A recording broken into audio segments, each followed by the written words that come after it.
Ram Ram, hello, नमस्कार, स्वागतम. मी आहे कुलकर्ण्यांची Kashmira and this is our Gupshup world. So मित्रांनो, आता दिवाळी येते आणि त्याबद्दलच्या बऱ्याच गोष्टी आपण आतापर्यंत जाणून घेतलेल्या आहेत.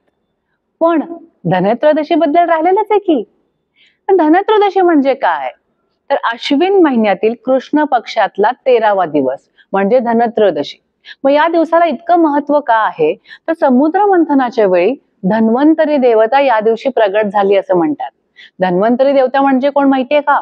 धन्वंतरी देवता म्हणजे देवांचे डॉक्टर, वैद्य. आता यांची उपासना का करतो आपण?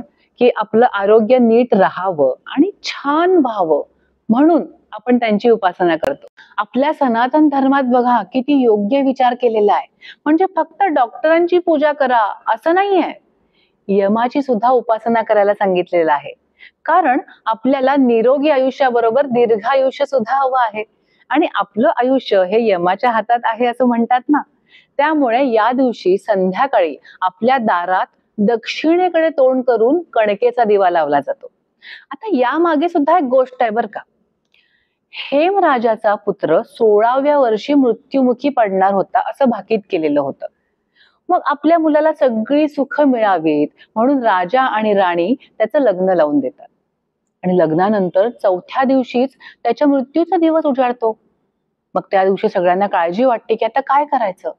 मग त्याची पत्नी काय करते की त्याला झोपूच देत नाही. वेगवेगळ्या गोष्टी सांगून असं काही ना काही करून त्याला गुंतून ठेवते आणि त्याच वेळी एका बाजूला त्याच्या आजूबाजूला हिरे, मोती, सोनं, माणकं यांनी सगळं सजवून ठेवते आणि त्याच वेळी दुसऱ्या बाजूला दार सुद्धा अगदी सोन्याने मढवलेलं आहे.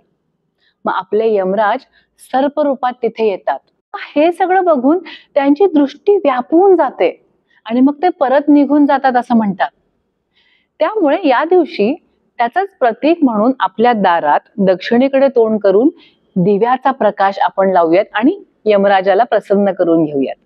तसं आपल्या भारतात वेगवेगळ्या ठिकाणी वेगवेगळ्या पद्धतीने सण साजरे केले जातात ना, तसंच यमदीपदानाचे सुद्धा वेगवेगळे प्रकार आहेत बर का.